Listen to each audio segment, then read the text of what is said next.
Bonjour tout le monde, mon nom est Martin Letourneau, je suis le directeur des matières résiduelles. Nous sommes, dans le fond, ma direction est en charge du processus de modification législatif et réglementaire, entourant la modernisation de la consigne et de la collecte sélective. Et le but de la rencontre d'aujourd'hui est de vous expliquer un petit peu la démarche qu'on a entamée en lien avec ce projet de loi-là, parce qu'on convient que lire un projet de loi, c'est pas nécessairement évident pour monsieur, madame, tout le monde. La manière que c'est écrit, c'est plus ou moins intuitif.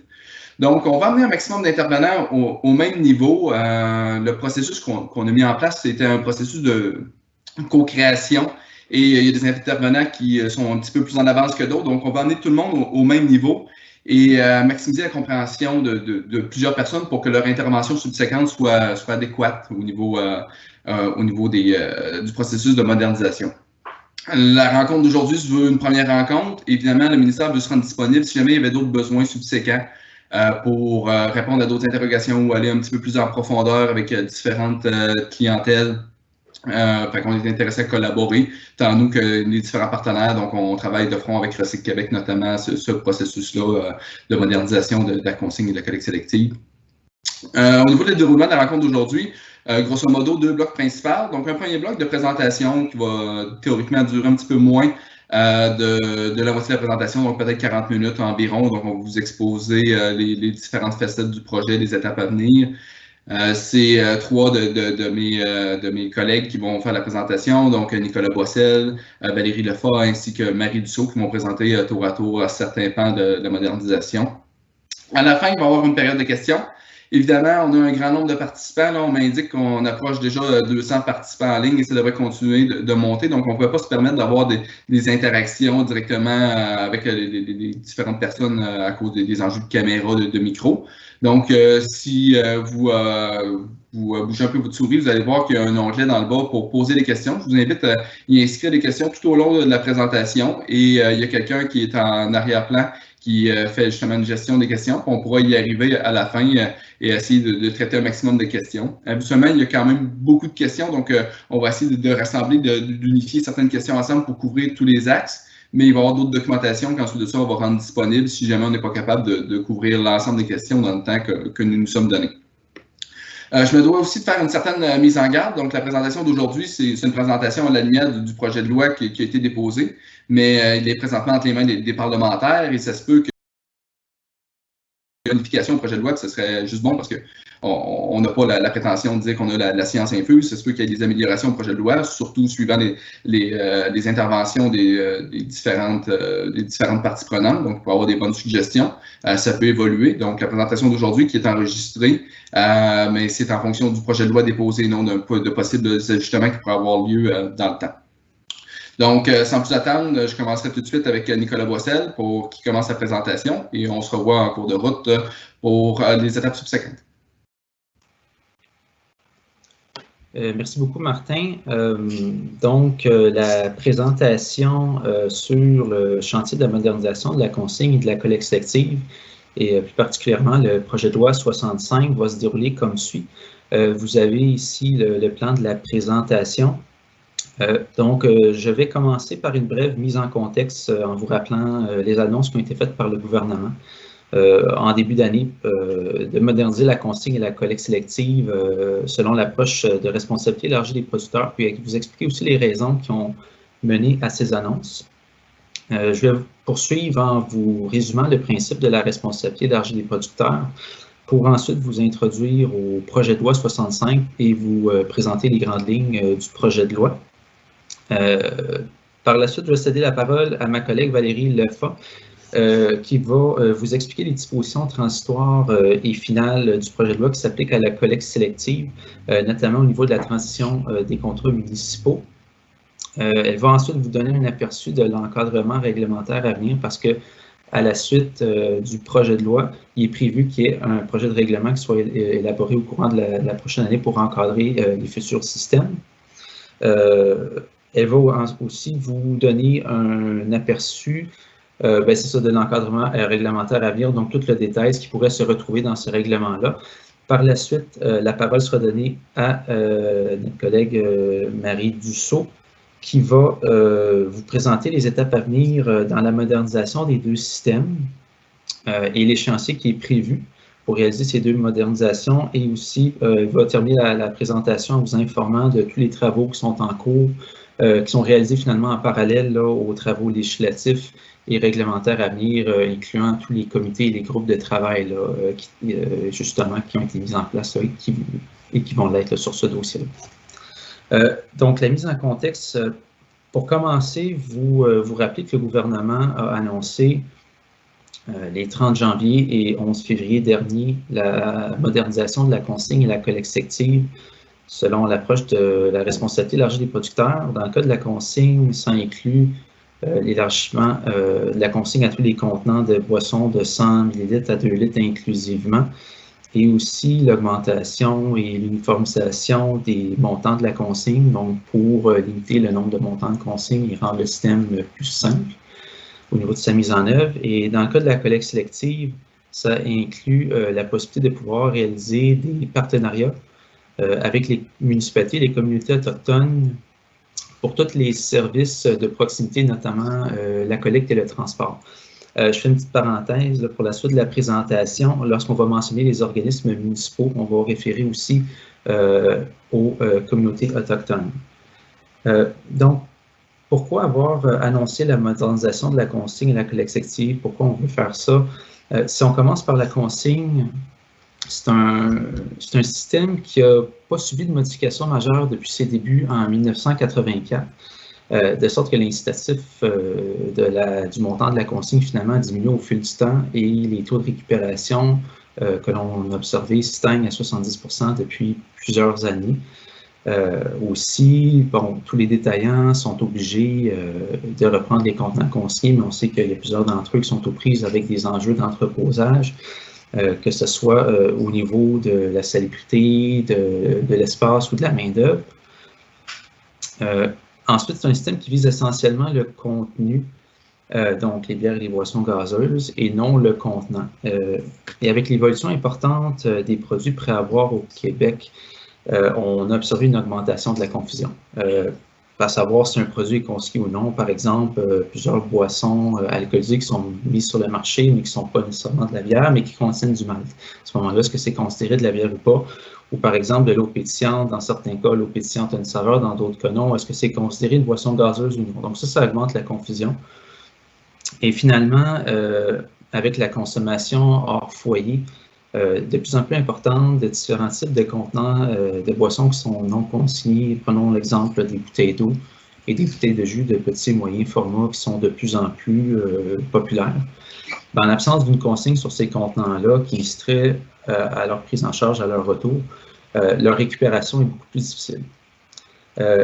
Pour la collecte sélective, pour commencer, les organismes municipaux, on sait, sont les principaux donneurs d'ordre des services qui sont rendus à la population.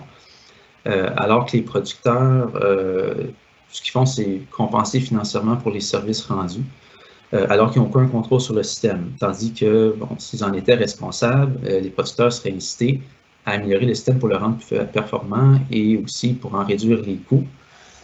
Aussi, c'est un système qui n'a jamais été conçu pour améliorer la performance du conditionnement et de la valorisation des matières récupérées. Étant donné l'absence des critères de qualité aussi d'imputabilité au niveau des résultats atteints. On a observé aussi bon, qu'il y a un manque de vision globale au niveau du système, ce qui crée un morcellement au niveau de la chaîne de valeur et finalement plusieurs maillons de la chaîne qui travaillent en vase clos. Et toutes ces conditions-là mises ensemble ont fait en sorte que le système est devenu vulnérable au fil des années. On sait qu'il y a eu 3 crises majeures. Bon, une en 2008 avec la crise économique, une en 2013 avec la fermeture du principal conditionneur de verre au Québec et la toute dernière en 2018 avec la fermeture des marchés internationaux. Et tout ça, bon, a eu un effet très fort au niveau de la confiance du public, donc du citoyen, envers le système en question. Donc, pour toutes ces raisons, puis sachant qu'il y a trop de matières qui sont encore envoyées à l'élimination, puis dans le but de responsabiliser davantage les producteurs qui sont à l'origine finalement des matières que l'on a à gérer, puis étant donné que la consigne et la collecte sélective, ce sont 2 systèmes qui fonctionnent en complémentarité, puis un besoin de les faire évoluer en parallèle, bon, ce sont les raisons pour lesquelles finalement le gouvernement a annoncé plutôt cette année son intention de moderniser les 2 systèmes selon la responsabilité élargie des producteurs. Bon, maintenant, une fois qu'on dit ça, qu'est-ce que ça veut dire la responsabilité élargie des producteurs? C'est un principe qui s'applique un peu partout, c'est qui est très populaire en Europe depuis plusieurs décennies, aussi au Canada, depuis assez longtemps, depuis plusieurs années. C'est un principe sensiblement qui étend la responsabilité du producteur d'un produit ou d'une matière qu'il met sur le marché. Donc, la responsabilité de gérer cette matière lorsqu'elle atteint sa fin de vie utile. Donc, on étend sa responsabilité à la gestion en fin de vie de la matière ou du produit en question.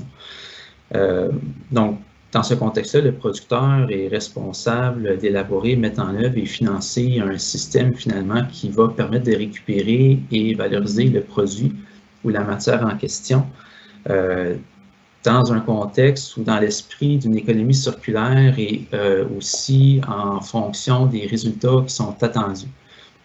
Lorsqu'on parle de producteur, on réfère souvent au détenteur de marque du produit ou de la matière qui met sur le marché ou à tout autre premier fournisseur de ce produit ou de cette matière-là. Donc, selon cette approche, c'est le gouvernement qui est responsable d'établir le cadre. Donc, c'est à l'intérieur d'un règlement que le gouvernement vient, si on veut, définir les paramètres et les exigences qui vont s'appliquer. Par exemple, les entreprises ou les produits qui sont visés, les responsabilités à l'égard de ces entreprises-là, toutes les exigences minimales qui vont s'appliquer au système à mettre en place, les objectifs de performance à atteindre et aussi toute la reddition de comptes à faire au gouvernement. Une fois ces éléments définis, les producteurs, si on veut bâtir le système et prévoir tous les services que le système va rendre, peuvent s'entendre avec différents partenaires ou des fournisseurs de services, que ce soit des municipalités, des détaillants, des centres de tri, des conditionneurs et des recycleurs. Mais ultimement, une fois que les ententes sont convenues pour rendre tous les services prévus, ce sont les producteurs qui sont ultimement responsables du système en place, donc de le financer et de le gérer et donc de s'assurer que toute la chaîne de valeur fonctionne. Donc, les producteurs ont quand même une certaine flexibilité au niveau des moyens à mettre en place pour atteindre les résultats, dans la mesure où ça respecte le cadre réglementaire qui est établi par le gouvernement. Donc, si on résume, c'est le gouvernement qui définit les exigences en fixant le cadre. Ce sont les producteurs qui ont à mettre en place les systèmes et à les gérer, donc qui en sont responsables. Et tous les intervenants de la chaîne de valeur deviennent à ce moment-là des partenaires ou des fournisseurs de services du système en question. Que vient faire le projet de loi 65 dans tout ça? Le projet de loi, en résumé, vise à nous donner finalement tous les outils nécessaires pour moderniser la consigne et la collecte sélective telles qu'elles ont été annoncées plus tôt cette année. Plus précisément, le projet de loi est nécessaire pour, premièrement, nous permettre de fixer le cadre réglementaire des systèmes modernisés de consigne et de collecte sélective. Deuxièmement, de pouvoir mettre fin à la consigne publique actuelle et au régime de compensation de la collecte sélective. Et troisièmement, prévoir un certain nombre de dispositions visant à assurer justement une transition fluide entre la fin des systèmes actuels et la mise en œuvre des systèmes modernisés. Si on reprend les 3 points plus en détail, en commençant par le cadre réglementaire. Donc, premièrement, le projet de loi permet de fixer le cadre réglementaire des 2 systèmes en nous permettant de prévoir à l'intérieur d'un règlement, par exemple, le fait d'obliger les producteurs d'élaborer, mettre en œuvre et soutenir financièrement un système de consigne ou de collecte sélective, de pouvoir confier cette responsabilité-là à des organismes qui seraient désignés par le gouvernement pour agir au nom des producteurs. Donc, ce ne serait pas les producteurs qui auraient à élaborer, mettre en œuvre et financer les systèmes, ça serait confié à des organismes qui réaliseraient cette tâche-là. Aussi, le projet de loi nous permettrait à l'intérieur de règlement de prévoir aussi toutes les règles qui s'appliqueraient à ces organismes qui seraient désignés, notamment toutes les règles encadrant la désignation de ces organismes, leur fonctionnement, leurs responsabilités et les exigences qu'il y aurait à rencontrer. Aussi, d'obliger tous les producteurs à devenir membres de ces organismes et de leur transmettre toutes les informations et verser toutes les contributions, les sommes nécessaires pour la mise en œuvre et le financement des systèmes. Aussi, prévoir toutes les exigences minimales et les paramètres de ces systèmes, donc qui permettraient d'encadrer, par exemple, le déploiement et le fonctionnement des systèmes de consigne et de collecte sélective. Aussi, de pouvoir prévoir à l'intérieur du règlement tous les produits qui seraient consignés et les montants de consigne qui s'appliqueraient, ou de pouvoir fixer des paramètres qui nous permettraient justement d'établir ces montants de consignes s'ils ne sont pas directement établis dans le règlement. Et finalement, de prévoir des dispositions transitoires qui s'ajouteraient à celles qui sont déjà prévues dans le projet de loi et qui visent aussi à faciliter l'évolution et le transfert des systèmes actuels vers les systèmes modernisés.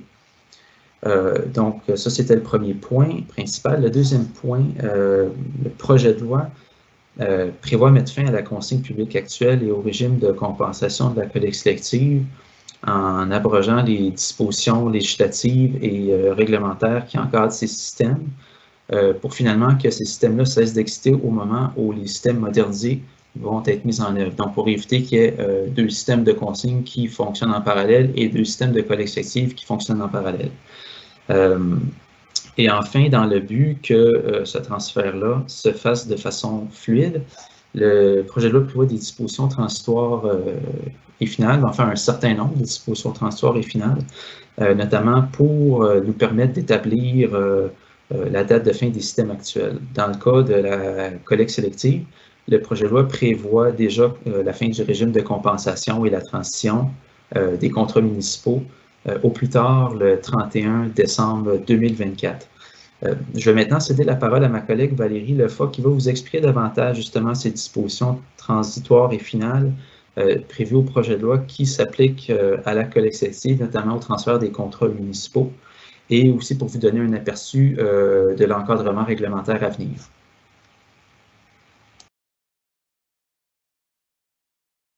Merci Nicolas. Donc, bonjour tout le monde. Avant de vous présenter en détail les différentes dispositions transitoires du projet de loi qui sont spécifiques à la collecte sélective, on présente à la prochaine diapo que, comme le ministre l'a annoncé en février dernier, une période transitoire d'environ 3 ans sera nécessaire pour mettre en place le système modernisé de collecte sélective et assurer, comme Nicolas disait tout à l'heure, une transition la plus fluide possible entre le régime de compensation qui est appelé à disparaître progressivement et le système modernisé de collecte sélective qui, lui, entrera en vigueur graduellement également.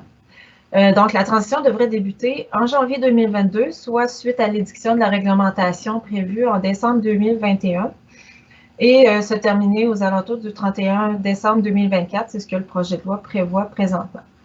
Donc, durant cette période transitoire, au fur et à mesure que les contrats municipaux de collecte sélective vont arriver à l'échéance, l'organisme de gestion qui sera désigné pour gérer ce système pourra convenir des ententes de partenariat avec les différents organismes municipaux pour les services de proximité, dont les services de collecte et de transport, et aussi conclure des ententes contractuelles avec les différents fournisseurs de services pour la prise en charge des matières. Comme on disait tout à l'heure, le projet de loi prévoit certaines dispositions transitoires pour la transition de ces contrats municipaux, mais il y en a d'autres qui pourront être prévues dans la réglementation à venir également. Nicolas mentionnait tout à l'heure que le projet de loi prévoit l'abrogation du régime de compensation le 31 décembre 2024. Par contre, le projet de loi prévoit également que les entreprises visées devront verser les compensations dues aux municipalités en 2025 pour les coûts nets de 2024. Pour les organismes municipaux qui auront transité vers le nouveau système durant la période transitoire, les modalités de remboursement des coûts seront couvertes dans les ententes de partenariat qui pourront être convenues avec l'organisme de gestion. Donc, la portion, il n'y aurait pas de compensation à proprement parler, ce serait plutôt un remboursement en temps réel pour les services rendus. Compte tenu également que certains organismes municipaux pourraient être dans l'obligation de conclure des contrats de plus courte durée et que ces contrats, que le coût de ces contrats est appelé à augmenter, des modifications de concordance au règlement sur la compensation pourraient être appelées à être apportées dans le cadre de la modification réglementaire à venir pour, entre autres, amoindrir l'impact de l'application du facteur de performance et efficacité durant la transition. Ces modifications sont aussi nécessaires parce que certains organismes municipaux vont transiter plus tôt que tard vers le nouveau système et que ça va venir jouer dans la composition des différents groupes de municipalités aux fins de l'application du régime actuel. Le projet de loi prévoit que, au niveau des contrats municipaux, que pour les contrats qui auront été conclus à partir de la date de présentation du projet de loi, donc à partir du 24 septembre 2020, ces contrats prendraient fin au plus tard le 31 décembre 2024. Le projet de loi prévoit également qu'aucun contrat présentement en vigueur ne pourra être prolongé ou renouvelé au-delà du 31 décembre 2024. Donc, si vous avez un contrat qui arrive à échéance durant la période transitoire, donc entre janvier 2022 et décembre 2024, il pourrait être prolongé ou renouvelé, mais cette prolongation, ce renouvellement de contrat ne pourra dépasser le 31 décembre 2024.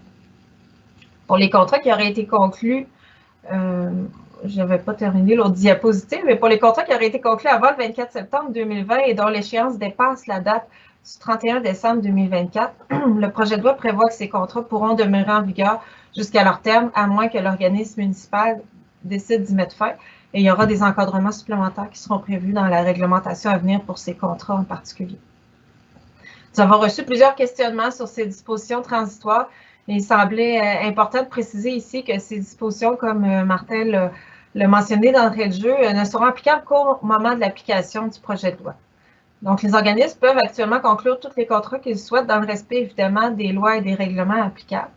Par contre, il faut voir la présentation du projet de loi comme un signal clair de ce qui pourrait advenir de ces contrats si le projet de loi est adopté tel quel. On pense également qu'une transition vers le système modernisé assez circonscrite dans le temps est à l'avantage de toutes les parties. Par exemple, pour le monde municipal, l'ensemble des coûts pour les services de proximité fournis serait couvert par une entente de partenariat, comme on parlait tout à l'heure, et remboursé sans décalage dans le temps, comme c'est le cas présentement.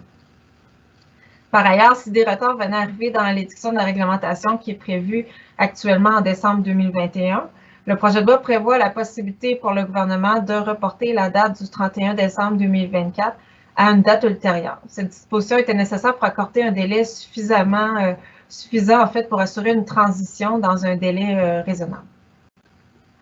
Le feuillet d'information que vous avez reçu présente également différentes possibilités pour l'encadrement réglementaire des contrats municipaux durant la période transitoire. On peut décliner ce qui est envisagé en deux volets, donc les contrats dont le terme se situe à l'intérieur de la période transitoire, donc entre le janvier 2022 et décembre 2024, et les contrats dont le terme excède la période transitoire, donc dont le terme va au-delà du 31 décembre 2024. Pour les contrats qui se situent à l'intérieur de la période transitoire, les organismes municipaux pourraient convenir des ententes de partenariat avec l'organisme de gestion pour l'encadrement des services de proximité. Si l'organisme municipal n'est pas en mesure de convenir d'une entente de partenariat avec l'organisme de gestion avant l'échéance de son contrat, l'organisme pourrait choisir à ce moment-là de prolonger, renouveler ou d'octroyer un contrat conclu dans le cadre de l'ancien régime, pourvu que la date d'échéance ne dépasse pas le 31 décembre 2024.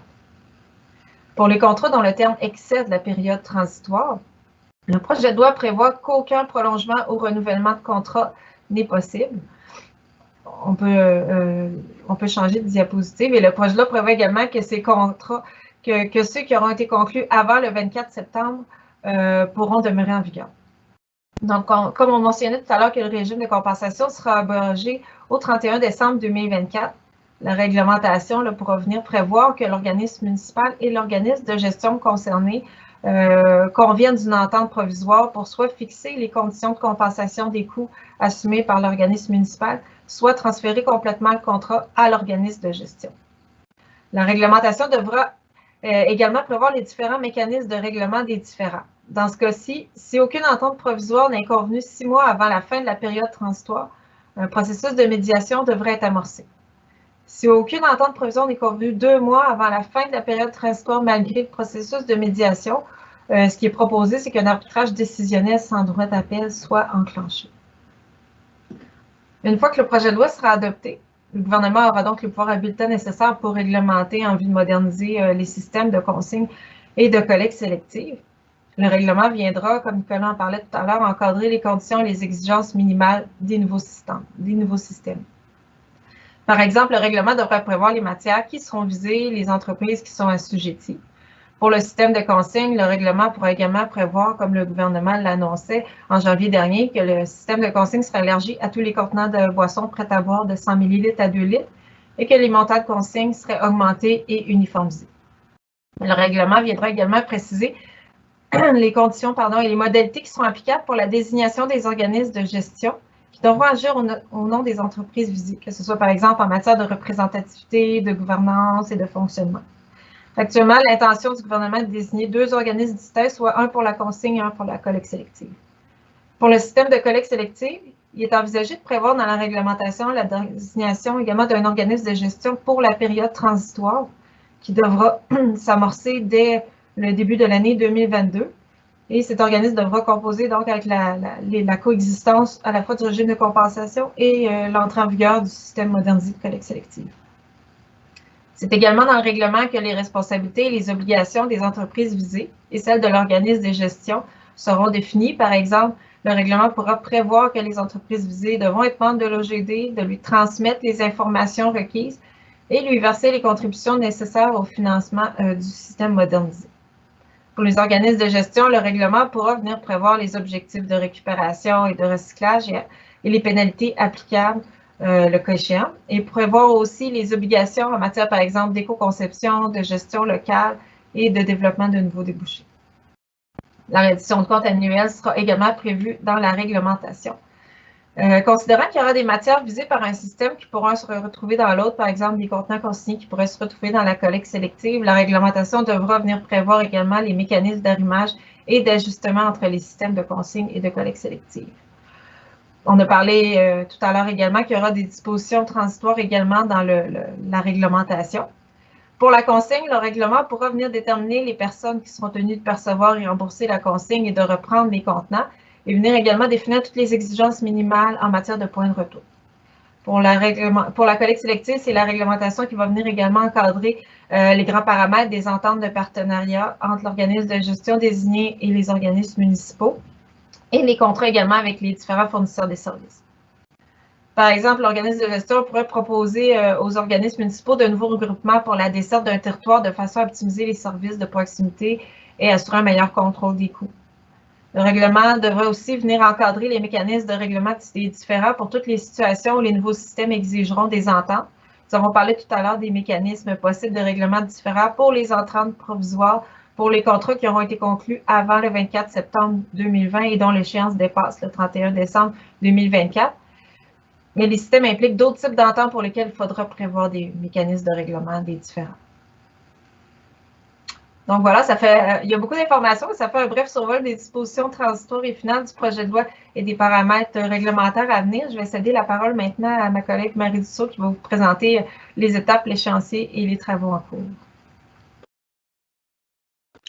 Alors, bonjour tout le monde, merci Valérie. Alors, effectivement, pour vous permettre de mieux comprendre comment tout ce que Nicolas et Valérie vous ont présenté vont venir s'inscrire dans le temps et comment on va travailler en collaboration avec les parties prenantes, je vais vous présenter d'abord le schéma qui est le même schéma qui se retrouve à la page 2 du feuillet d'information qui vous a déjà été transmis. C'est un schéma qui est assez chargé, alors on va par la suite le décortiquer, mais j'aimerais d'abord attirer votre attention sur certains éléments du schéma global. Alors, vous remarquez que la partie du haut en turquoise concerne la modernisation du système de consigne et la partie du bas en bleu foncé, mauve, la collecte sélective. Et qu'entre les deux, il y a les boîtes vertes qui viennent poser certaines balises là, sur les principales étapes. Alors, les trois grandes étapes de ce processus de modernisation sont les travaux préparatoires, ensuite la période transitoire qui va suivre l'adoption du règlement et ensuite la période de déploiement des systèmes selon une approche de responsabilité élargie des producteurs. Alors, on va regarder ça maintenant plus en détail. Alors ici, j'ai recopié la section du schéma qui nous présente les principaux jalons des travaux préparatoires dans le sens qui vont mener à la mise en place des obligations qui vont permettre de concrétiser les deux modernisations. Alors, les étapes préparatoires, ça a commencé finalement avec les annonces dont Nicolas vous a parlé l'hiver dernier en vue de la modernisation des 2 systèmes.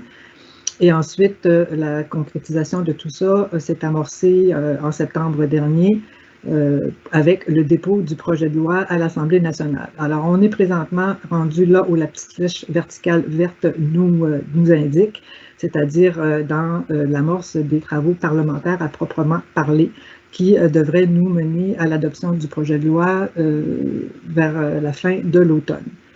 Alors, les étapes préparatoires sont essentiellement constituées des travaux législatifs et des travaux réglementaires. Bien entendu, en parallèle de tout ça, tous les travaux, notamment avec les groupes de travail, les comités dont je vais vous parler par la suite, viennent aussi permettre de développer des outils et de la connaissance pour soutenir le déploiement de tout ça par la suite. Alors, si on regarde un peu plus près les travaux législatifs, j'ai listé en bas à gauche, non pas tout à fait, merci. Alors, ce que constituent les travaux parlementaires, pour ceux qui connaissent moins ce processus-là, je ne vais pas tout le lire avec vous, mais je voudrais seulement attirer votre attention qu'on est présentement à la 2e étape des travaux parlementaires, c'est-à-dire les consultations en commission de l'Assemblée nationale. Il s'agit de la commission sur les transports et l'environnement. Et dès la semaine prochaine, cette commission va entendre une vingtaine d'organismes qu'elle a invités à venir donner leur avis sur le projet de loi et échanger avec eux. Mais toute personne qui souhaite acheminer des commentaires sur le projet de loi à l'Assemblée nationale, à la commission, peut le faire par l'entremise du site Internet, notamment de l'Assemblée nationale, dont vous trouverez le lien, entre autres, sur notre site Internet, dont on vous donnera l'adresse plus tard. Alors, c'est le moment où toute personne qui veut commenter le projet de loi peut le faire. Et ensuite, à la 4e étape des travaux parlementaires qui concerne l'étude détaillée en commission du projet de loi, c'est à partir de cette étape-là qu'au besoin, des bonifications du projet de loi pourraient être apportées. Alors, si on va ensuite avec l'étape des travaux réglementaires, donc qui vont officiellement, si on peut dire, pouvoir s'amorcer après l'adoption du projet de loi, donc au cours de l'hiver et du printemps 2021, mais dans les faits, on a déjà commencé à réfléchir à ces travaux-là, à discuter de plusieurs éléments qui pourraient y être enchâssés avec les différents groupes de travail et comités. Alors, on va d'abord être dans la phase élaboration d'un projet de règlement en collaboration, comme j'ai dit, avec les différentes parties prenantes. Et cela va mener à la publication à la Gazette officielle du Québec d'un projet de règlement, ce qui est prévu pour le printemps prochain. Et suite à cette publication à la Gazette officielle, il y aura une période de consultation publique sur le projet de règlement de 45 jours, où toute personne encore là qui le souhaite pourra transmettre ses commentaires. Et par la suite, nous allons analyser les commentaires et au besoin apporter des ajustements au projet de règlement, pour le réacheminer ensuite au Conseil des ministres en vue de son édiction et de son entrée en vigueur. Ce qui est prévu, c'est que ça rentre en vigueur en décembre 2021. Ensuite, alors, toujours dans la section des travaux préparatoires, pour le volet consigne, la période des travaux préparatoires d'ailleurs sera la même pour le volet consigne que le volet collecte sélective. Alors, on est dedans et ça ira, comme je le disais, jusqu'à l'adoption du règlement prévu en décembre 2021. Pour le volet consigne, qu'est-ce qui se passe pendant ce temps-là? Essentiellement, le consortium qui représente les entreprises concernées ou qui mettent en marché, les producteurs, en fait, les produits qui devraient devenir consignés, sont présentement à élaborer un plan opérationnel et financier de ce que pourrait être le système modernisé, et ce plan est prévu qu'il soit déposé au ministre vers la fin janvier 2021, à tout le moins pour une première phase qui va être le gros de l'œuvre, si je peux m'exprimer ainsi. Aussi, à l'automne et à l'hiver 2021, il y aura des projets pilotes qui vont se conduire pour aller valider certaines façons de faire. Et Recycle Québec, qui accompagne d'ailleurs le consortium dans ses travaux en vue de l'élaboration du plan opérationnel et financier et aussi pour les projets pilotes, a mis en place un comité interministériel qui regroupe eux-mêmes le MAPAC, le ministère de l'Environnement et de l'Innovation, ainsi que nous, pour favoriser la circulation de l'information. Et sous peu, il y aura un nouveau comité, un comité conjoint qui discuteront notamment sur les travaux réglementaires et les modalités d'application particulières, dont les travaux vont s'amorcer en novembre prochain et s'échelonner jusqu'en mars 2021. Plus particulièrement sur ce comité conjoint qui est en train de se mettre en place, on vise essentiellement à documenter et discuter les enjeux, les impacts possibles de la modernisation de la consigne et de discuter de différentes modalités d'application possibles et de modalités transitoires. Alors, j'ai listé ici pour vous donner un aperçu de qu'est-ce qu'on pourrait discuter au sein de ce comité-là. Alors, c'est une liste non exhaustive, mais on pourra parler du réseau des points de retour, du niveau de desserte et de l'accessibilité pour les citoyens, du rôle des détaillants, de la desserte des régions éloignées ou des régions isolées, de la desserte des industries, commerces et institutions, dont certains peuvent être d'importants générateurs de ces contenants, du rôle de l'économie sociale dans le futur système, des différentes modalités de fonctionnement, notamment pour la perception et le remboursement de la consigne, les performances à atteindre et le mécanisme d'arrimage et d'ajustement intersystème, donc avec le système de collecte sélective. Bien entendu, le comité conjoint devrait être appelé aussi à commenter le plan opérationnel et financier qui est en cours d'élaboration par le consortium. Ensuite, si on fait la même, on regarde pour le volet collecte sélective, toujours dans les travaux préparatoires, je voudrais quand même vous rappeler, pour ceux qui ne le savent pas, vous apprendre que dès le printemps 2019, le ministre avait mis en place un comité d'action pour la modernisation de la récupération et du recyclage, qui est un comité qui regroupe des représentants des diverses parties prenantes, notamment des producteurs, des organismes municipaux, des différents fournisseurs de services, des groupes environnementaux, ainsi que de Recyc Québec et de nous. Et à l'automne 2019, ce comité de modernisation a fait des recommandations au ministre en faveur d'avancer pour mettre en place un système de responsabilité élargie des producteurs, mais en partenariat avec le monde municipal. D'où le fait, quand Valérie expliquait tout à l'heure, notamment la transition des ententes de partenariat avec le monde municipal pour les services de proximité. Et donc, au printemps 2020, ce comité de modernisation a été transformé en un comité aviseur du ministre avec un mandat pérenne. Alors, pour les travaux préparatoires dans la collecte sélective, sous le comité aviseur du ministre, il y a 4 groupes de travail qui ont été créés, mis en place, qui ont commencé leurs travaux au début de l'été. Et je vais vous les présenter de façon plus spécifique. Alors, il y a si on peut dire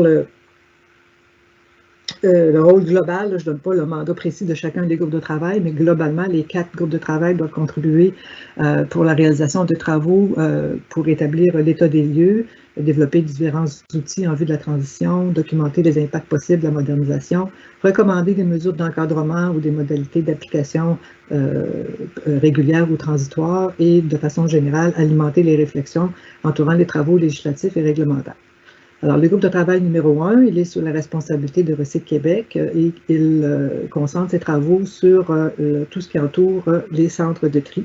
Alors, ils ont amorcé des actions en vue de réaliser un diagnostic des centres de tri et de leurs pratiques, analyser les standards internationaux pour la qualité des matières sortantes et évaluer leur application possible au Québec et développer éventuellement des mesures d'encadrement ou d'accompagnement pour la transition des centres de tri vers le système modernisé. Le groupe de travail 2, qui est également sous la responsabilité de Recyc Québec, lui se penche sur tout ce qui concerne les contrats municipaux. Alors ici aussi, le groupe de travail va réaliser un diagnostic des contrats municipaux en cours et de leurs différentes modalités. D'ailleurs, les organismes municipaux qui sont présents aujourd'hui, vous vous souviendrez sans doute d'avoir reçu un premier questionnaire envoyé le 4 septembre dernier qui visait à connaître un petit peu plus là, les types de contrats, les dates d'échéance, les modèles d'affaires, si je peux dire, afin d'alimenter dès maintenant certains de nos travaux législatifs. Et ce groupe de travail 2 se penche également sur l'élaboration de lignes directrices de type meilleures pratiques pour accompagner les organismes municipaux dans la transition et aussi pour alimenter les travaux en vue d'élaborer des ententes types pour le déploiement de cette modernisation. Le groupe de travail 3, celui-là, il est sous la responsabilité d'Éco-entreprises Québec et il porte sur l'adéquation entre les matières mises en marché et les activités de tri ainsi que les débouchés pour ces matières. Alors, le but, c'est de réaliser un portrait global de la mise en marché des produits concernés et de voir un peu les tendances par rapport à l'évolution de ces produits, de faire un diagnostic du réseau, si je peux dire, de conditionneurs, de recycleurs et de courtiers, de travailler sur les débouchés et le développement des marchés locaux et limitrophes et d'envisager de proposer une liste uniformisée des matières qui seraient acceptées dans la collecte sélective. Et ils ont créé 3 sous-comités, un sur les matières entrantes dans les centres de tri, ou dans la collecte sélective, je devrais dire, et les fibres et les courtiers. Et finalement, le groupe de travail numéro 4, qui est sous la responsabilité du ministère, porte sur les changements légaux et réglementaires et les différentes modalités d'application particulières. Alors, on vise à identifier les enjeux de différentes modalités et à recommander les modalités qui semblent les plus opportunes, là, soit pour l'application générale, particulière ou transitoire. Et ici aussi, j'ai listé certains des sujets qui vont être abordés dans ce groupe de travail-là au cours des prochaines semaines, des prochains mois. Ce n'est pas exhaustif, la liste réelle est plus longue, mais c'est pour donner un aperçu. Alors, on va sans doute discuter des critères de regroupement des organismes municipaux. Valérie en a glissé un petit mot tout à l'heure. La desserte des industries, commerces et institutions, la desserte des régions éloignées et isolées, la prise en compte, par exemple, des contenants ou des emballages qui, soit parce qu'ils sont dégradables, soit parce qu'ils sont destinés à être souillés ou autres raisons, sont plus difficilement compatibles avec la collecte sélective. Le contenu minimal des différentes ententes ou différents contrats à intervenir, notamment les ententes de partenariat avec les organismes municipaux. Les critères d'optimisation de la chaîne de valeur, et qui parle d'optimisation parle aussi de performance, donc des critères de performance. Le processus de règlement des différends, puisqu'il y a plusieurs ententes ici qui devront être élaborées et exécutées. On doit prévoir finalement ce qui devra se passer si jamais il y a des difficultés à ce chapitre et finalement discuter des ajustements des paramètres du régime de compensation actuel de manière à ce qu'il puisse s'adapter davantage pour tenir compte de la transition. Et comme je dis, ce n'est pas exhaustif, il y en aura sûrement d'autres, mais c'est pour vous donner un aperçu de l'ampleur des travaux en cours et à venir. Là, on tombe maintenant dans la partie qui était à droite du grand schéma global, donc dans les étapes de transition et de déploiement des modernisations. Alors ici, on a pour le volet consigne. Alors la transition pour le volet consigne qui va s'amorcer après l'entrée en vigueur du règlement est prévue d'une durée de 1 an. Qu'est-ce qui va se passer pendant ce temps-là? Bien, il y aura la désignation formelle d'un organisme pour s'occuper de la gestion du système modernisé de consigne. Il y aura la mise en le dépôt, si on peut dire, d'un plan de mise en œuvre du système en conformité avec la réglementation. On peut bien entendu s'attendre à ce que le plan opérationnel et financier que le consortium d'entreprises est à élaborer servira bien entendu de base pour le plan de mise en œuvre, mais si jamais la réglementation prévoyait certaines exigences qui n'étaient pas exactement en ligne avec ce que le plan propose, bien, le plan devra être ajusté en conséquence. Cette année-là permettra aussi aux producteurs, via l'organisme désigné, de commencer à faire des arrangements en vue du déploiement du réseau de points de retour et aussi des ententes avec les différents fournisseurs, que ce soit en termes de prise en charge de la matière ou en termes de perception de la consigne, remboursement de la consigne, etc. Alors, on a une période d'1 an pour réaliser cela, ce qui veut dire que le déploiement de la responsabilité élargie des producteurs du système modernisé devrait s'amorcer dès la fin 2022 ou début 2023. Et j'ajouterais aussi à ça que dans la période transitoire, l'organisme devra convenir du mécanisme d'arrimage et d'ajustement intersystème avec l'organisme qui, lui, sera reconnu pour la collecte sélective. Le règlement devrait venir encadrer ce mécanisme-là, mais son contenu devra être négocié entre les deux organismes. Et bien entendu, la consigne devra prévoir des mesures transitoires, encore là qui pourront être encadrées dans la réglementation, mais les mettre en œuvre pour la transition et notamment pour gérer la thésaurisation qui pourrait advenir si il y a des contenants consignés sous l'ancien système de consigne, notamment à des consignes à 5 sous, qui seraient plutôt rapportés dans le futur système, notamment dans l'espoir de doubler le retour de consigne. Pour ce qui est de la période de transition de déploiement pour le volet collecte sélective, encore une fois, je rappelle que la période transitoire s'amorcera suite à l'entrée en vigueur du règlement. Et dans le cas de la collecte sélective, elle sera plus longue, donc environ 3 ans, jusqu'au 31 décembre 2024, qui est la date que le projet de loi prévoit pour la fin du régime de compensation. Donc, une période de 3 ans où coexisteront l'élimination progressive du régime de compensation et le déploiement progressif de l'approche modernisée. Alors ici, pendant cette période transitoire, je ne vais pas tout répéter ce que Valérie a déjà bien expliqué, mais il y aura aussi la désignation d'un organisme de gestion. Ça peut être un peu différent comme processus parce que, étant donné qu'on sera en chevauchement de système, il est possible que le règlement désigne déjà un organisme. Il faudra quand même formaliser cette désignation-là. Et ensuite de ça, bien, ce sera le début par l'organisme de gestion désigné de la conclusion d'entente de partenariat avec les organismes municipaux dont les contrats viendront graduellement à échéance et bien entendu de contrats avec les fournisseurs de services pour la prise en charge de ces matières-là. Et comme je le disais tantôt pour le système de consigne, l'organisme de gestion désigné pour la collecte sélective devra convenir avec l'organisme désigné pour la consigne d'un mécanisme d'arrimage et d'ajustement intersystème. Donc, tout ça devrait nous mener à 2025 pour le plein déploiement du système de collecte sélective modernisé. Alors, ce sera la fin du régime de compensation. Ceci dit, tous les coûts qui auront été assumés par les municipalités qui n'avaient pas encore transité en 2024 seront éligibles à la compensation selon les règles du régime. Et pour ce qui est des contrats de plus longue durée, qui seront déjà en vigueur au début de la période transitoire, mais dont le terme dépassera la période transitoire, au 31 décembre 2024, devront avoir fait l'objet d'ententes provisoires entre les municipalités concernées et l'organisme de gestion pour déterminer comment il y aura compensation et quelles seront les mesures pour soutenir le maintien en vigueur de ces contrats-là jusqu'à leur terme final. Ceci termine ma section de la présentation, donc je vais repasser la parole à Martin pour la conclusion. Merci. Merci beaucoup, Nicolas, Valérie, Marie, très apprécié. Je comprends que ça fait beaucoup de questions, beaucoup d'éléments d'information. On a déjà un bon nombre de questions qui sont acheminées. On en a déjà publié quelques-unes, donc on va arriver maintenant à la période de questions pour essayer d'en répondre à un maximum. On est maintenant à plus de 300 participants, donc c'est quand même très encourageant.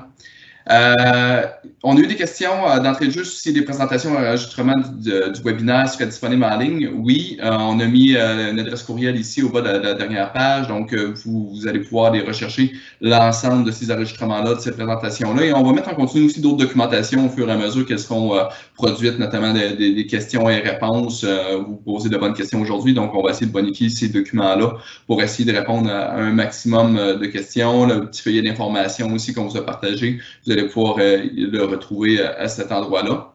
Et si jamais on fait d'autres enregistrements, d'autres vidéoconférences, on va également les enregistrer sur cette page-là.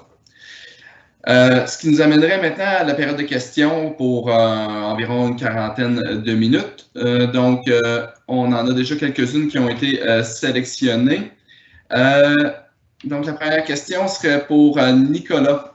Est-ce que les conteneurs à remplissage multiple des brasseurs seront reconnus comme un modèle d'économie circulaire? Donc, c'est une question de M. Léger-Bourgoin. Oui, mais pour répondre à la question, en effet, les conteneurs à remplissage multiple sont clairement encouragés. Son modèle d'économie circulaire, étant donné qu'ils sont, comment dire, ils répondent aux premières de la hiérarchie des 3 RV, qui est le réemploi, donc le fait que ces contenants-là, on puisse les réutiliser plusieurs fois. Une fois que ça c'est dit, à savoir comment les conteneurs à remplissage multiple vont être considérés ou comment leur réalité sera prise en compte dans la modernisation de la consigne, ça reste à voir, c'est pas encore défini. Ça va être dans le règlement qu'on viendra probablement définir tout ça. Cela étant dit, comme Marie l'a dit plus tôt, lorsqu'elle a présenté les différents groupes de travail, il y aura un groupe qui va siéger au courant de l'automne sur la modernisation de la consigne qui va regrouper les différentes parties prenantes. Et parmi les sujets qui vont être abordés, pour justement nous alimenter, nous, dans nos travaux réglementaires à venir et nous donner un éclairage. Il y aura certainement une occasion de discuter justement de l'enjeu des contenants à remplissage multiple, puis comment considérer justement les contenants à remplissage multiple dans la modernisation pour voir s'il y a des éléments à prévoir dans le règlement pour justement encourager ces contenants-là. Donc, c'est ce que je peux dire pour l'instant. Donc, ça se fait vraiment à travers les travaux du comité qui va siéger cet automne sur la modernisation de la consigne et lorsqu'on va venir définir les règlements, qu'on va pouvoir là, vous présenter plus en détail comment les contenants à remplissage multiple vont être pris en compte dans toute cette modernisation.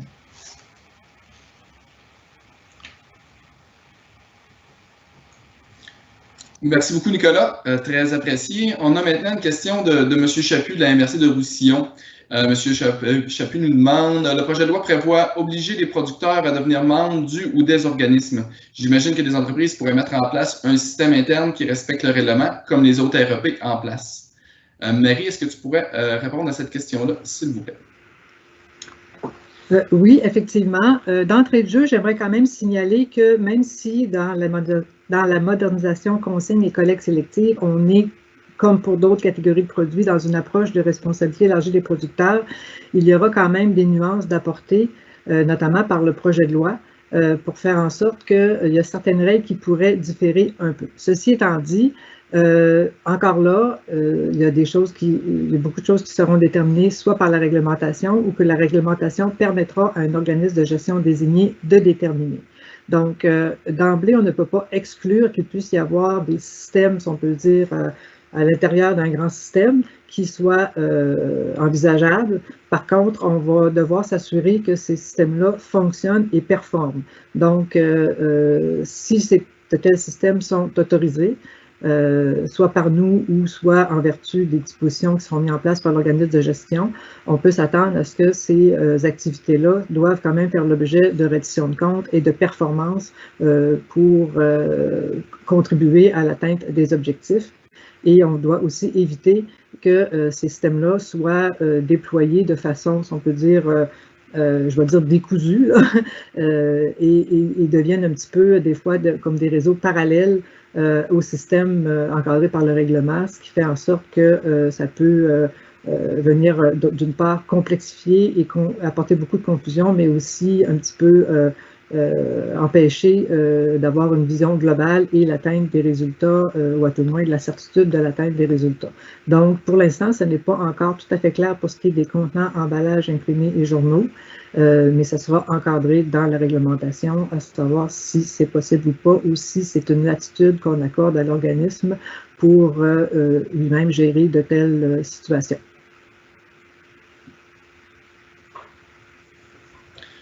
Merci beaucoup, Marie, très apprécié. On a maintenant une question de M. Jean-Jacques Caron. Il nous demande, est-ce qu'il y aura une seule OGD pour tout le Québec ou des OGD par région? Je vais me permettre de prendre immédiatement cette question-là. Ce qui est prévu actuellement, c'est d'avoir un seul et unique organisme de gestion désigné pour la collecte sélective et un seul et unique organisme de gestion désigné pour la consigne. Donc, c'est un modèle qui change un petit peu par rapport à la REP qu'on est plus habitué de connaître. La REP, on parle d'organisme de gestion reconnu, donc d'OGR, et l'OGR est une option, tandis que là, l'OGD va être une obligation. Ainsi, on va avoir une seule OGD par système pour éviter les confusions et avoir un système un petit peu plus optimal et que ce soit unifié dans un seul et unique organisme. Ensuite de ça, une question de M. Joël Leblanc. Nous devons attribuer un contrat de collecte sans traitement dans les prochaines semaines. Est-ce qu'une clause administrative du type « La Ville se réserve le droit de céder, transférer un contrat à un organisme de gestion désigné » nous permettrait d'attribuer un contrat au-delà de 2025? Valérie, est-ce que tu peux prendre cette question-là, s'il vous plaît? Oui, merci. Donc, ce qui est prévu présentement dans le projet de loi, c'est que tous les contrats qui auront été conclus après la date de dépôt du projet de loi, donc après le 24 septembre 2020, prendront fin automatiquement le 31 décembre 2024. Donc, à partir du 1er janvier 2025, il devrait y avoir une entente de partenariat qui sera convenue avec l'organisme de gestion désigné pour l'encadrement des services de proximité. Et pour ce qui est de la prise en charge de la matière, ce sera l'organisme de gestion qui, lui, conclura les contrats nécessaires là, pour la prise en charge des matières avec les différents fournisseurs de services. Comme Marie disait tout à l'heure, pour les contrats qui auront été conclus avant la date du dépôt, avant la date de dépôt du projet de loi, donc avant le 24 septembre 2020, et dont l'échéance dépasse le 31 décembre 2024, il devra y avoir une entente provisoire pour convenir de quelle façon la compensation de ces coûts pourra être faite, étant donné que le régime prendra fin là, au 31 décembre 2024. Donc, présentement, ce que le projet de loi propose, c'est que tous les contrats signés après le 24 septembre 2020, je répète, se termineront plus tard le 31 décembre 2024, mais des amendements peuvent encore être apportés étant donné que le projet de loi n'est pas adopté encore.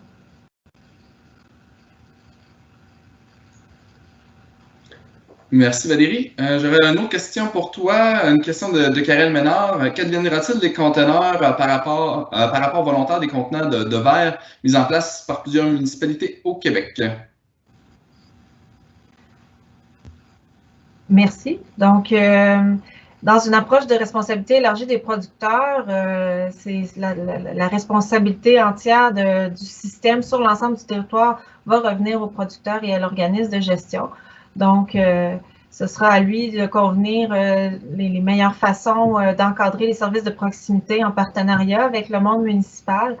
A priori, on pourrait pas les obliger à conserver ces contenants dans la mesure où, en fait, dans un souci d'optimisation du service et des coûts, mais tout ça sera défini dans la réglementation à venir.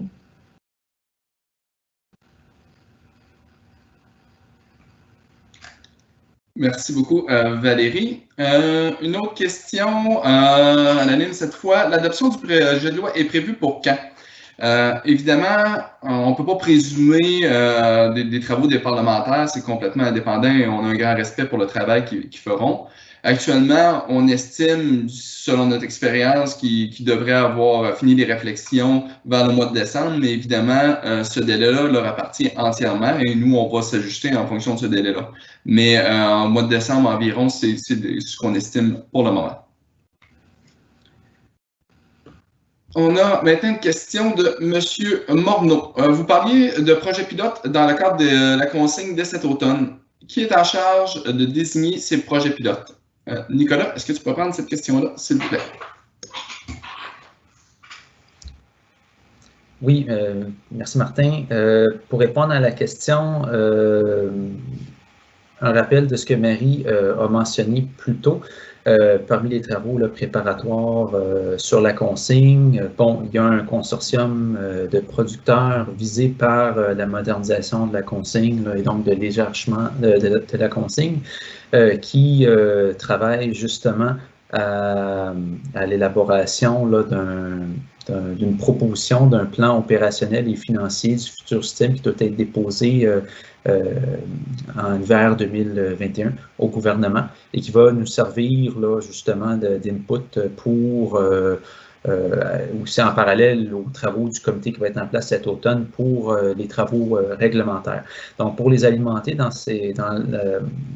l'élaboration du plan opérationnel et financier, ils ont justement à réaliser des projets pilotes pour évaluer différentes hypothèses. Donc, les résultats de ces projets pilotes-là vont servir justement à alimenter et à compléter le plan opérationnel et financier.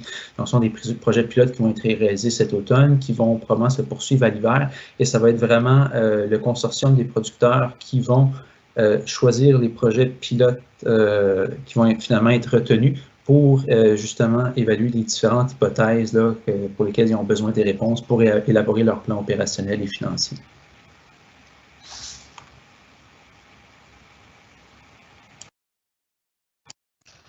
Merci Nicolas. On a maintenant une question des îles de la Madeleine. Thibault nous demande le début de la période transitoire prévue pour janvier 2022 est toujours un objectif. Notre contrat se termine à cette date. Est-ce que nous devrions envisager un bref allongement pour être sûr de faire le lien avec le nouveau système? En fait, cette décision-là revient à chacune des municipalités. C'est selon les réalités individuelles de chacune d'elles qu'on doit prendre cette décision-là. Dans le sens qu'on croit que pour la majorité des municipalités, ça va être avantageux d'aller vers le système modernisé de collecte sélective. Donc, on va les encourager à avoir des contrats qui vont permettre d'embarquer dans le nouveau système le plus rapidement possible. Mais pour d'autres, peut-être que la réalité fait en sorte que ce serait plus avantageux d'aller un petit peu plus vers la fin de la période de transitoire. Bref, qu'est-ce qu'on conseille? C'est une approche individuelle en fonction des réalités qui vous sont propres. Des fois, des contrats plus court terme vont coûter un petit peu plus cher, mais si le régime de compensation actuel, vous avez un taux de remboursement un peu moins élevé, c'est peut-être plus avantageux quand même d'avoir une courte période pour ce contrat-là, quitte à ce qu'il soit un petit peu plus onéreux, pour pouvoir bénéficier du nouveau régime qui va rembourser 100% des coûts des municipalités plus rapidement, donc au lieu d'un contrat plus long terme, donc passer un petit contrat pour ensuite de ça aller dans le nouveau système. Bref, c'est une approche individuelle, mais oui, janvier 2022, c'est encore ce qui est prévu pour le moment. On a maintenant une question de M. Rouleau. Plusieurs municipalités, MRC et régies sont en planification d'appel d'offres présentement. Est-ce que la date du 31 décembre 2024 est ajustable ou modifiable, car ces organismes municipaux vont subir des hausses de prix importantes s'ils vont en appel d'offres avec des contrats de 3 ans ou 4 ans maximum? Marie, es-tu capable de prendre cette question-là? Oui, merci. Alors, oui, effectivement, présentement, le projet de loi fixe la fin du régime de compensation et la date butoir pour octroyer les nouveaux contrats au 31 décembre 2024. Pour répondre à la première partie de la question, comme le disait Valérie, on ne croit pas que ce soit opportun d'étirer la période transitoire trop longtemps pour éviter toutes sortes d'effets indésirables. Mais effectivement, le projet de loi comporte quand même une disposition à l'effet que cette date-là pourrait être reportée au besoin par une décision du gouvernement, donc un décret administratif qui serait pris d'ici au 31 décembre 2023. Ceci étant dit, on va continuer de se gouverner en fonction de la date du 31 décembre 2024 sous réserve de l'adoption du projet de loi tel que proposé. Et pour ce qui est de l'impact, si on peut dire, de l'octroi de contrats sur une plus courte période, on est bien conscient que ce risque existe et c'est pourquoi qu'on envisage aussi, à même le règlement à venir, d'apporter des modifications de concordance au régime de compensation pour venir retravailler les critères, notamment les critères de performance et d'efficacité, pour éviter que ça entraîne des conséquences négatives sur les municipalités qui seront dans cette situation d'avoir dû octroyer des contrats de plus courte durée et possiblement subir des augmentations de coûts. Alors, tous les éléments qui découlent de l'octroi de contrats à plus court terme devront être encadrés et on va essayer définitivement d'amoindrir les conséquences de tout cela.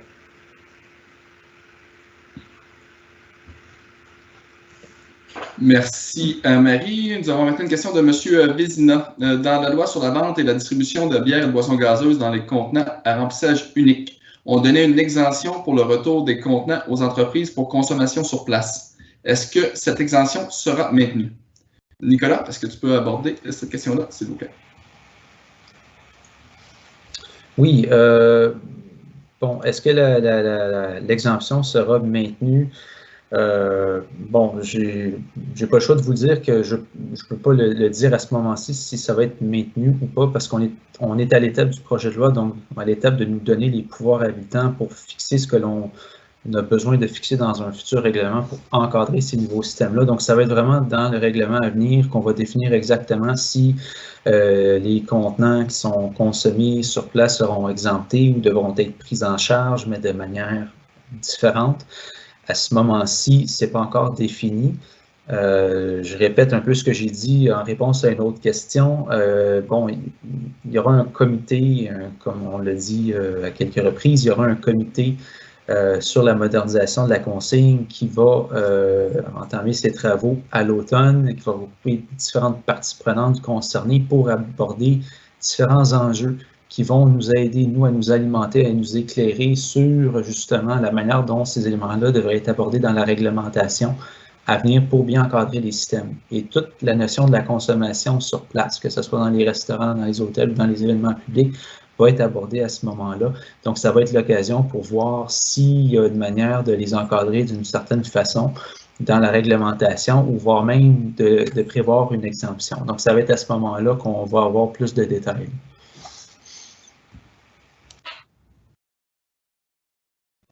Merci, Nicolas. Une autre question maintenant. Qu'entendez-vous par regroupement des organismes municipaux? Est-ce qu'il y a des paramètres de prévus? Valérie, est-ce que tu es capable de prendre cette question-là, s'il vous plaît? Oui, merci Martin.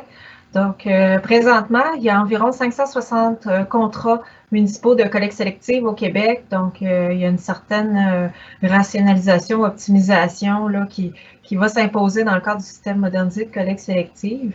C'est dans ce contexte-là qu'on parle de regroupement à venir qui pourrait être proposé par l'organisme de gestion là, dans le cadre des ententes de partenariat. Les critères seront déterminés dans la réglementation et seront abordés, là, comme Marie le disait tout à l'heure, dans le cadre des travaux du groupe de travail 4 sous la responsabilité du ministère et auquel participent les différentes parties prenantes, notamment des représentants du monde municipal.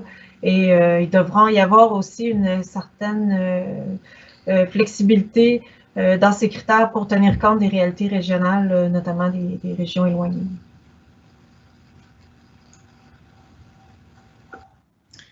Merci Valérie. Maintenant, une question de Mme Bergeron de Lac-Mégantic. La bonification de la consigne avec l'ajout de tous les contenants de boissons de 100 ml à 2 litres fera de la place dans les bacs ou les conteneurs de collecte. Est-ce que la liste des matières résiduelles visées par la collecte sélective sera bonifiée? Marie, est-ce que tu peux prendre cette question-là, s'il vous plaît? Oui, merci Martin. Effectivement, le fait que la consigne va être élargie à tous les contenants de boissons de 2 litres et moins, à toute fin pratique, va créer, on peut dire, effectivement de l'espace dans la collecte sélective, mais encore là, il faut s'entendre. En termes de tonnage, présentement, les contenants consignés représentent environ 113 000 tonnes dans l'actuelle collecte sélective, sur un total de plus ou moins 800 000 tonnes collectées, donc c'est autour de 10 à 15 %, et ce sont des poids, et non pas des volumes. Donc, il y a différents paramètres ici qu'il faut tenir compte. Mais ce que je pense, ce qu'il faut surtout tenir compte, c'est que présentement, dans la collecte sélective, autant qu'on a des taux de récupération fort intéressants pour certaines matières, on a aussi souvent des taux de récupération plutôt, je veux dire, dérisoires, je vais me le permettre, pour d'autres matières. Donc, il y a beaucoup d'optimisation à faire aussi de ce côté-là pour améliorer les taux de récupération de certaines matières qui sont constituées de contenants emballages imprimés aux journaux, qui déjà vont venir occuper une bonne partie de cette, je veux dire, de cette capacité de collecte-là. Mais encore là, comme le disait Valérie, c'est à l'organisme de gestion désigné qui devra déployer les différents moyens pour atteindre les performances escomptées. Alors ça inclut le type de desserte, le type d'équipement. Tout à l'heure, il y avait une question de savoir est-ce que les conteneurs seront maintenus. C'est à l'organisme avec l'organisme de gestion et avec les organismes municipaux qui devront convenir des meilleurs moyens à mettre en place pour aller chercher justement la participation des citoyens et atteindre les objectifs. Donc oui, ça fait un trou d'enlever des contenants. Mais il y a encore beaucoup d'autres matières à aller chercher dans ce qui devrait déjà être déposé dans la collecte sélective. Merci Marie. Une autre question pour Valérie cette fois. Parmi les nouveaux objectifs à atteindre par l'industrie, y aurait-il des objectifs de recyclage en plus de récupération? Merci Martin. Effectivement, ce qui est prévu actuellement dans la réglementation à venir serait de fixer, en plus des objectifs de récupération, comme on peut retrouver dans les autres REP présentement, des objectifs de recyclage qui pourraient être déclinés par catégorie ou sous-catégorie de matière et évolutifs dans le temps là, pour laisser le temps aux organismes de gestion de mettre en place le système et d'atteindre un niveau de performance escompté.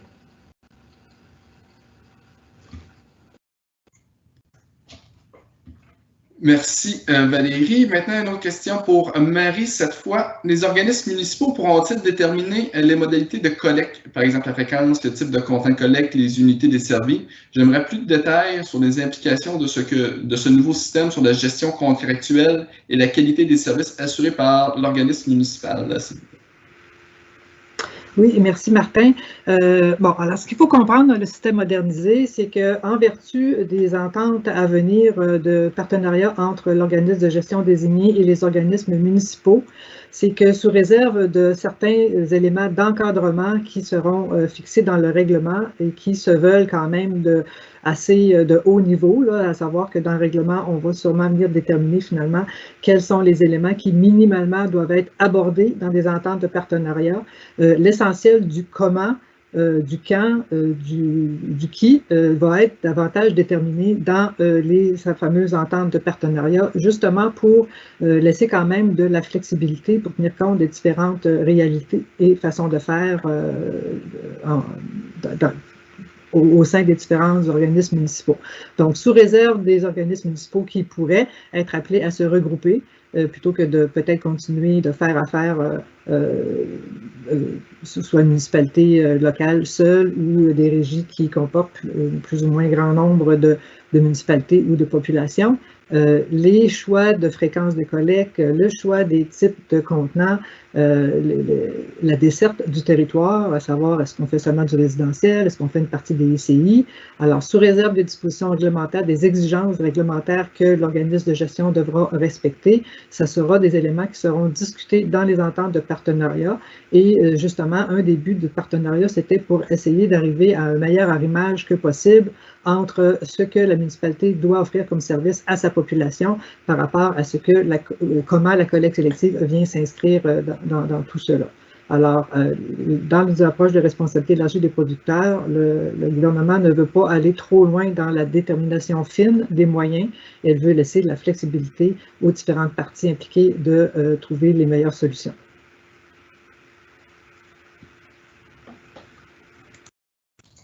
Merci, Marie. Maintenant, on a une question, elle est revenue à quelques reprises. Est-ce que la REP va inclure les plastiques agricoles?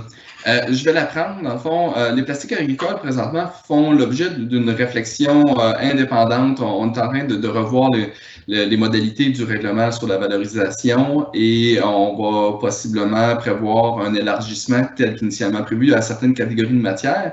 Et les plastiques agricoles font présentement partie de cette réflexion-là. Donc, il est possible qu'il y ait un encadrement distinct pour les plastiques agricoles. Donc, on ne parlerait pas d'inclusion à la collecte sélective, mais bien d'un système sous REP complètement autonome comme les autres REP qu'on connaît présentement. Maintenant, nous avons une question de Mme Lauzon. Est-ce que la consigne devient un éco-frais dans le nouveau régime?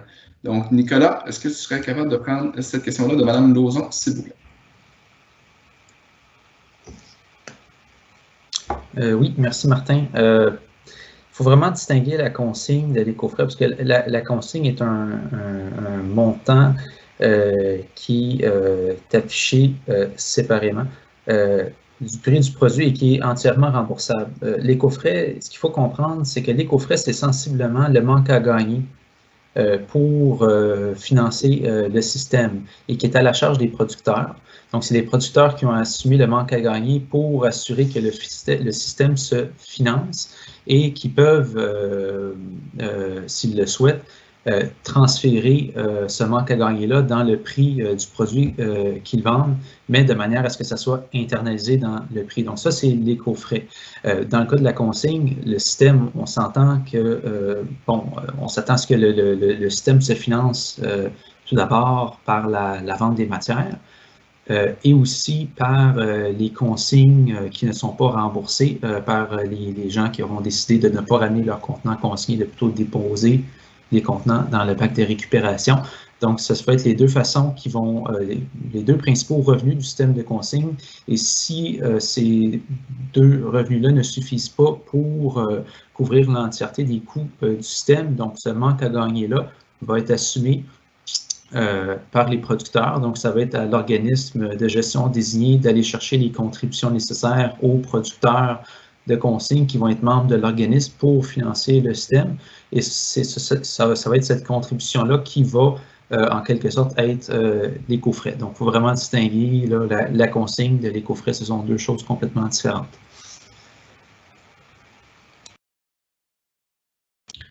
Merci, Nicolas. Maintenant, une question opérationnelle pour Valérie. Pourrait-on assister à une centralisation des centres de tri et, le cas échéant, est-il pertinent pour une entreprise de procéder à la modernisation d'un centre de tri? Merci, Martin. Donc, l'intention du gouvernement là, est vraiment d'assurer que tous les modèles d'affaires des centres de tri actuellement au Québec puissent avoir leur place dans le système modernisé de collecte sélective. L'organisme de gestion devra donc conclure les contrats pour la prise en charge des matières avec les différents fournisseurs qui seront en mesure de répondre aux exigences qui vont lui permettre d'atteindre les niveaux de performance attendus dans la réglementation. Donc, l'encadrement réglementaire devra s'assurer justement qu'il n'y aura pas de situation monopolistique là, comme on peut assister dans d'autres juridictions. Et pour ce qui est de la modernisation des installations, c'est tout à fait pertinent pour justement être prêt là, à entrer dans le nouveau système et à répondre aux exigences des appels d'offres éventuels, par exemple, d'un organisme de gestion désigné. Il y a d'ailleurs plusieurs programmes chez ROCIC Québec qui peuvent vous accompagner là, pour vous soutenir dans la modernisation et la recherche de débouchés ou le développement d'innovations technologiques.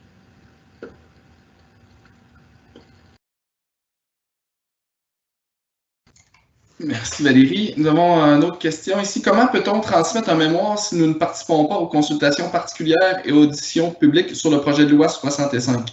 Dans le fond, le processus de consultation actuellement pour le projet de loi 65, c'est mené par la Commission sur les transports et l'environnement.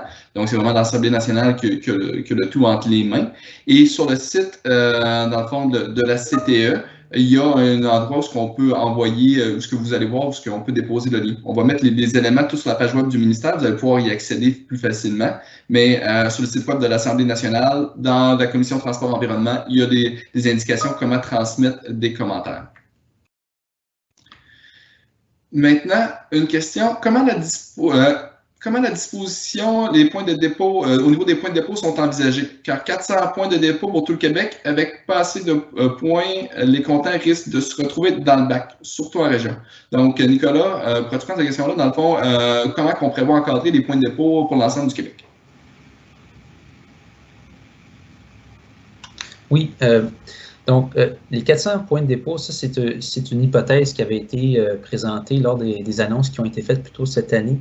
Pour connaître le nombre exact et leur répartition, l'important, ce qu'il faut comprendre, c'est que le projet de loi nous donne tous les moyens nécessaires pour prévoir l'encadrement que l'on souhaite là, dans le règlement au niveau du réseau de points de retour. Donc, par exemple, on pourrait venir définir, par exemple, l'accessibilité ou la desserte minimale des points de retour dans tout le territoire du Québec. Par exemple, établir un nombre minimal de points de dépôt à mettre en place par région ou par MRC, ou de s'assurer que les points de dépôt offrent un accès minimal aux citoyens, donc que les citoyens n'aient pas besoin de se déplacer de plus que telle distance pour se rendre à un point de dépôt, soit à partir de chez eux ou à partir du détaillant le plus près. On peut venir aussi définir si c'est nécessaire ou prévoir si c'est nécessaire l'obligation de certaines personnes à agir comme des points de retour. Ça, c'est possible aussi, ou on peut laisser cette flexibilité-là à l'organisme désigné. Donc, ça va être à déterminer. Mais ce qui est important de se rappeler, c'est que nous, on vient en quelque sorte fixer les balises, donc les exigences minimales, et on fixe aussi les résultats à atteindre. Donc, si on prévoit, tel que le projet de loi nous permet de le faire et tel qu'on l'a annoncé plus tôt cette année, des objectifs de récupération et de recyclage, par exemple, de 75% en 2025 et par la suite de 90% en 2030, bien, ça va être à l'organisme de gestion désigné pour la consigne de voir à partir des exigences minimales du règlement, est-ce qu'il est en mesure d'atteindre le niveau de performance attendu. Donc, nous, ce qu'on va s'assurer de faire, c'est avec les exigences minimales, de s'assurer un accès minimal et suffisant sur tout le territoire du Québec pour la population qui a à retourner ses contenants et de s'assurer que, justement, ces niveaux d'exigence-là permettent, en quelque sorte, à l'organisme d'atteindre les objectifs de récupération et de recyclage qu'on pourrait venir fixer dans le règlement. Mais après ça, ça va être à l'organisme de voir s'il doit prévoir des points de dépôt supplémentaires, de quelle manière ça doit être réparti, et dans la mesure où ça va respecter les exigences minimales qu'on va fixer dans le règlement. Puis, bon, les travaux du consortium de producteurs qui auront à déposer une proposition de plan opérationnel et financier vont inclure très certainement une proposition justement de ce futur réseau de points de retour-là. Et en parallèle, les travaux du comité conjoint sur la consigne cet automne va aborder cet aspect-là des points de retour et de l'accessibilité aux points de retour. Donc, à partir de toute cette information-là, on va voir qu'est-ce qui va être qu'est-ce qu'on pourrait introduire dans le règlement si ça va être nécessaire d'obliger certaines personnes à agir comme point de retour. Et aussi si il faut prévoir des exigences minimales, que ce soit en termes d'accès ou en termes de nombre de points de dépôt par MRC. Donc, il ne faut vraiment pas voir le 400 points de dépôt comme un chiffre, là, un objectif ou un chiffre fixe. Ça va être tout dépendamment des exigences qu'on va mettre en place, puis des moyens que l'organisme aura à déployer pour s'assurer d'atteindre, par exemple, 75% de récupération et de recyclage en 2025 et 90% en 2030.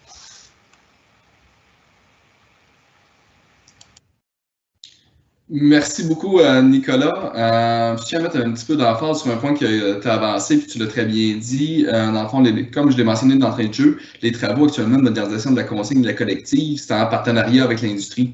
Pour la consigne, il y a un consortium qui a été créé et le plan opérationnel, c'est eux qui ont la responsabilité de déterminer. Donc, le nombre de points de dépôt va être en quelque sorte déterminé par le consortium dans la proposition qu'il va soumettre au gouvernement. Donc, je voulais juste mettre de l'emphase que ce processus-là, on le met en collaboration avec l'industrie. On est main dans la main pour la suite des choses.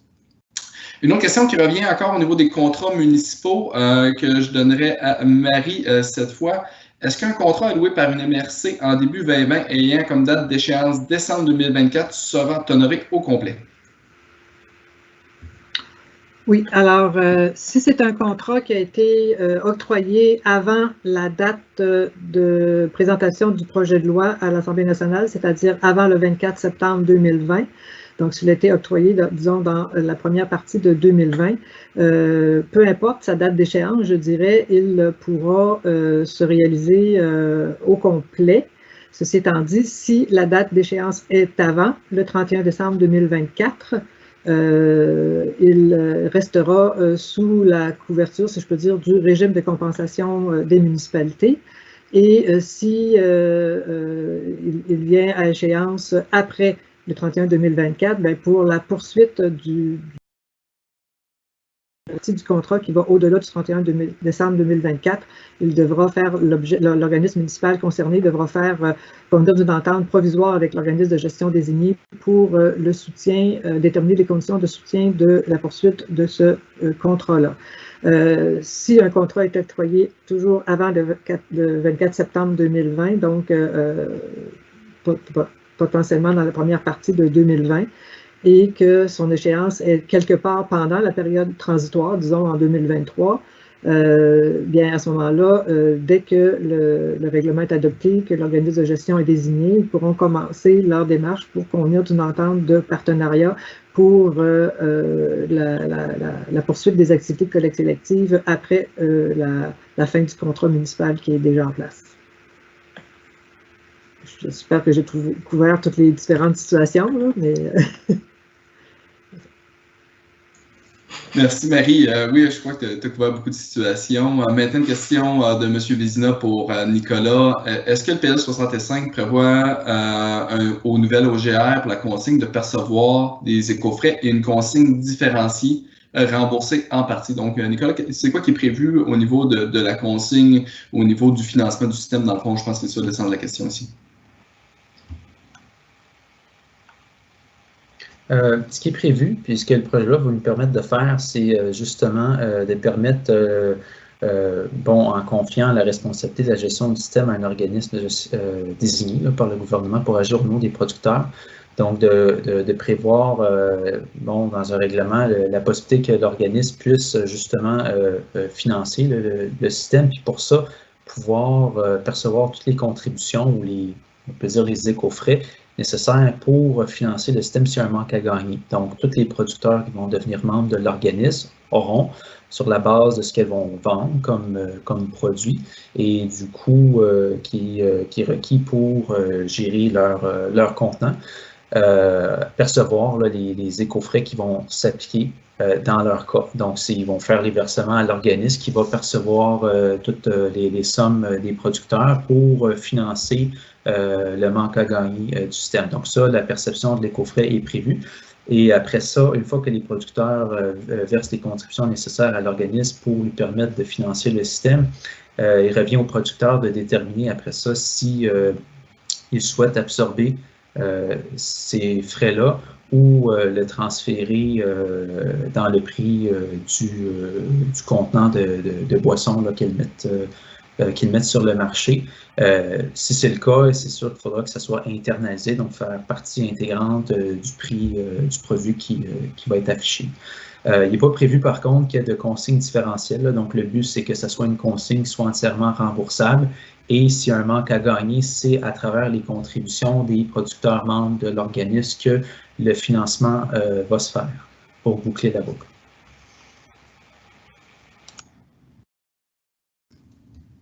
Merci, Nicolas. Une question de Mme Lauzon ici. Dans un régime classique de REP, les entreprises n'ont pas l'obligation d'adhérer à l'OGD. Dans la REP, c'est des OGR, mais là, on parle vraiment d'OGD. Tu sembles dire que cette option n'existe plus. Valérie, peux-tu expliquer la nuance entre OGD, OGR, l'obligation d'adhérer ou l'option d'adhérer, s'il vous plaît? Oui, merci Martin. Donc, effectivement, dans les REP qu'on connaît présentement, qui sont couvertes par le règlement sur la récupération et la valorisation des produits par les entreprises, comme Mme Lauzon le mentionnait, les entreprises ont toujours la possibilité de mettre en place leur propre programme de récupération et de valorisation.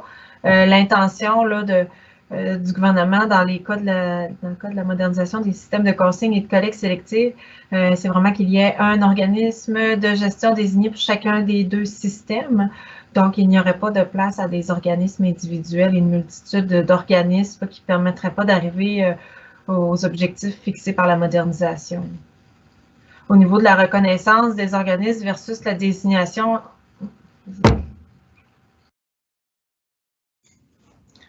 Merci Valérie. Maintenant, une question pour Marie. On est retourné à... Oh, pardon, il y a eu un petit enjeu ici. Donc, on va passer à la prochaine question. Qu'arrivera-t-il des petits centres de tri en région? Est-ce qu'il y aura des critères permettant l'utilisation des centres de tri actuellement en activité? Est-ce qu'il y aura des critères de localisation régionale? Marie, est-ce que tu peux expliquer un petit peu le minding au niveau de la REP, au niveau de la flexibilité de moyens qui va être donné à l'OGD pour le tri de la matière, s'il vous plaît? Oui, certainement. Alors, d'entrée de jeu, je voudrais rassurer tous les fournisseurs de services que l'intention du gouvernement, c'est d'éviter finalement la création de monopoles ou que toutes les activités soient concentrées entre les mains de quelques joueurs seulement. Et on a bien l'intention de faire en sorte que tous les modèles d'affaires, alors que ce soit des fournisseurs privés, des fournisseurs OBNL, des fournisseurs municipaux de services, qui sont intéressés et en mesure de rencontrer les exigences, notamment en termes de qualité, qui seront demandées par l'organisme de gestion. Nous, on veut s'assurer que tous ces intervenants-là puissent avoir accès pour minimalement soumissionner pour obtenir les contrats. Ceci étant dit, on est bien conscient qu'il y a présentement au Québec toutes sortes non seulement de modèles d'affaires, mais effectivement de grosseur, si on peut dire, d'entreprises, des centres de tri qui reçoivent des tonnages assez limités, d'autres qui reçoivent des très grands tonnages. Et bien entendu, si on peut dire, souvent, ça va de pair avec la capacité soit d'investissement pour optimiser les opérations ou d'avoir les volumes suffisants pour justifier effectivement de déployer certains types d'efforts. Ceci étant dit, donc, il appartiendra bel et bien à l'organisme de gestion désigné de faire son mapping du territoire, si je peux dire comme ça, et des différents fournisseurs sur le territoire, mais dans un souci d'efficacité, il y aura intérêt justement à je peux dire, assigner aux différents acteurs du milieu les bonnes tâches. Donc, il se pourrait, mais encore là, c'est à l'OGD qui devra le déterminer, que certains centres de tri, possiblement de plus petite capacité, puissent bel et bien continuer à opérer, mais possiblement pour réaliser des activités qui seraient encadrées. Ça pourrait être peut-être des tris plus sommaires ou de trier certaines matières et de mettre en ballot d'autres matières qui pourraient être acheminées ensuite vers d'autres centres de tri qui, eux, auraient les volumes nécessaires pour justifier certains investissements, certains équipements. Alors, ce qu'on souhaite mettre en place, c'est les conditions pour favoriser vraiment la mise en place d'une chaîne de valeur, d'un réseau de prise en charge de la matière le plus efficace, le plus performant possible et qui permet quand même à notre industrie du recyclage, du tri, du conditionnement, du recyclage, justement, à se consolider, en ce sens de se renforcer et d'être le plus complémentaire que possible et d'éviter les morcellements que l'on constate présentement.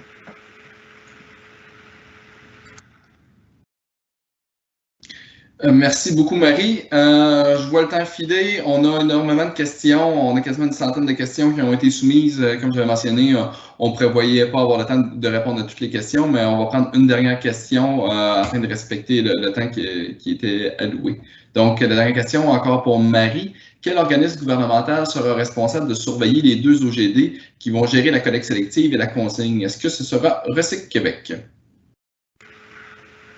Ce qui est envisagé, là, ce que le projet de loi indique, c'est qu'autant pour la désignation, que ce soit le gouvernement, soit le ministre ou Recyc Québec, mais dans les faits, effectivement, ce qui est prévu, c'est que ce soit Recyc Québec qui soit l'organisme mandaté pour recevoir les propositions d'organismes à désigner, les analyser et, si on peut dire, confier ou reconnaître la désignation d'un organisme. Ceci étant, c'est auprès de Recyc Québec aussi que la reddition de compte de ces organismes-là devra se faire, que ce soit le dépôt, la transmission des plans de mise en œuvre initiaux, que ce soit les rapports annuels, etc. Donc, une fois que tout est en place, c'est essentiellement Recyc Québec qui va être l'intervenant privilégié, si on peut dire, pour intervenir avec les organismes de gestion désignés. Merci beaucoup, Marie. Ceci conclurait, dans le fond, la brève présentation. Comme j'ai dit, on n'a pas eu le temps de répondre à toutes les questions. C'est dommage, mais soyez assurés qu'on va toutes les regarder de manière attentive et qu'on va tenter de bonifier les documents qu'on produit, les documents justement de questions-réponses, puisque les questions que vous nous soumettez sont très opérationnelles et très intéressantes. Comme on avait mentionné, vous allez pouvoir retrouver toute la documentation sur le site web du ministère et c'est dans le fond un travail en continu. On va essayer d'alimenter ce site-là en continu de manière facile. Dans le fond, pour y arriver sur le site web du ministère de l'Environnement, c'est l'onglet matières résiduelles suivi de modernisation de la consigne et collecte sélective. On a mis en place aussi une adresse courriel pour poser des questions au sujet, là, donc info-consigne-collecte@environnement.gouv.qc.ca. Mais là, je le dis vite parce que je sais que vous n'aurez pas besoin vous n'êtes pas en mesure de copier, mais ça va être accessible dans la présentation aussi pour que vous puissiez trouver facilement cette adresse-là. Donc, on vous remercie encore une fois tout le monde. Plus de 200 participants. Je n'ai pas le chiffre final sous les yeux présentement, mais on voit qu'il y a quand même eu un grand intérêt malgré les délais serrés pour cette présentation-là, qui va être quand même disponible pour la suite des choses. Donc, je vous remercie beaucoup tout le monde. Très apprécié. On demeure disponible si jamais vous avez d'autres questions. N'hésitez pas. On veut continuer de travailler ce projet-là en partenariat avec l'industrie, avec les parties prenantes pour pouvoir avoir le meilleur projet, la meilleure implémentation en place. Merci beaucoup. Je vous souhaite une excellente journée.